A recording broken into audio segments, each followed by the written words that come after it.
संजय सिंह। आपने इस बहुत ही महत्वपूर्ण बिल पे मुझे अपनी बात कहने का अवसर दिया। मान्यवर, मैं इस बिल के विरोध में अपनी बात कहने के लिए खड़ा हुआ हूं और मैं इस बिल का विरोध इसलिए कर रहा हूं मान्यवर कि ये बाबा साहब डॉक्टर भीमराव अंबेडकर के द्वारा बनाए गए संविधान के विरुद्ध है। ये भारत के संविधान में लिखे गए प्रस्तावना के विरुद्ध है। ये राष्ट्रपिता महात्मा गांधी और शहीद आजम भगत सिंह के सपनों के भारत के विरुद्ध है। इसलिए मैं इस बिल के खिलाफ बोलने के लिए, अपनी बात कहने के लिए खड़ा हुआ हूं।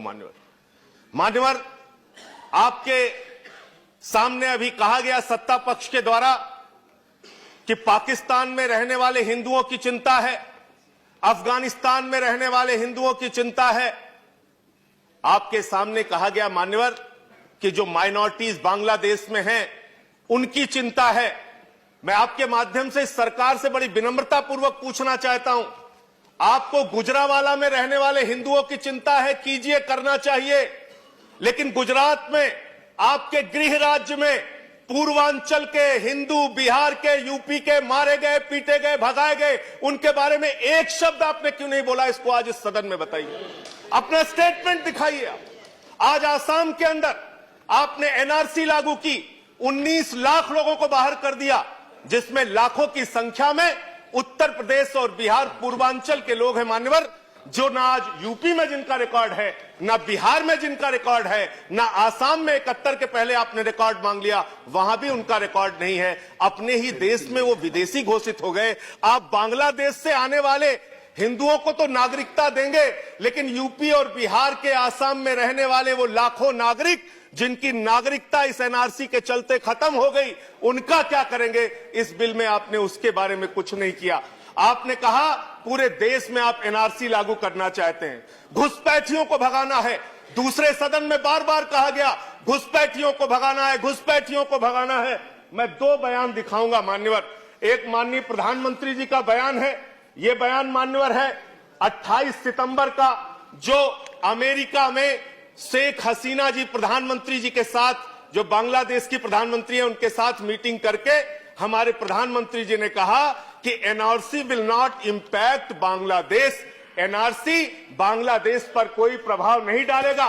दूसरा बयान है विदेश मंत्री जी का, यह बयान इनका है माननीय 20 अगस्त का, ढाका बांग्लादेश में विदेश मंत्री जी ने कहा, एस जयशंकर जी ने, कि एनआरसी जो है वो हमारा इंटरनल मैटर है, आंतरिक मामला है। आप कहते हैं घुसपैठियों को भगाएंगे, आप तो कह रहे हैं ये आपका आंतरिक मामला है। इसका मतलब आपको अगर घुसपैठिए मान लीजिए मिल गए, 2 करोड़ घुसपैठिए अगर आपको मिल गए, तो आप हिंदुस्तान के अंदर एक घुसपैठिया देश बनाएंगे और उन घुसपैठिया देश बना के उन घुसपैठियों को रखकर देश की जनता के टैक्स पेयर्स के पैसे से उनको बिजली फ्री, पानी फ्री, चिकित्सा फ्री, शिक्षा फ्री। आप करना क्या चाहते हैं? इस देश में अपनी सनक को पूरा करने के लिए आप कुछ भी करने के लिए तैयार हैं। ये देश को तोड़ने की आपकी संस्कृति है।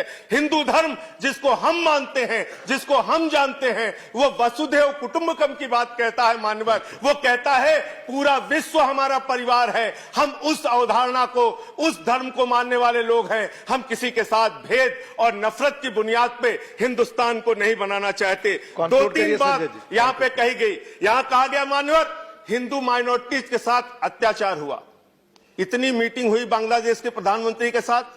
आज आप बताइए कब आपने, प्रधानमंत्री जी ने या विदेश मंत्री ने कभी एक बार भी हिंदू माइनॉरिटीज के अत्याचार का मुद्दा उनके सामने उठाया हो? उसका जिक्र आप कीजिए। अंत में 5.5 साल आपकी सरकार हो गई, आप कह रहे हैं हम घुसपैठियों को भगाएंगे, घुसपैठियों को भगाएंगे।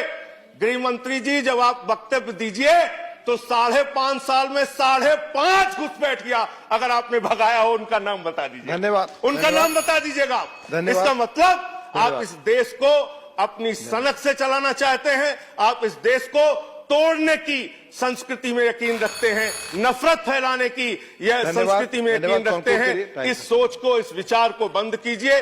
और आम आदमी पार्टी इसीलिए इस बिल का विरोध कर रही है कि देश के संविधान की मूल आत्मा को नष्ट करने वाला बिल है।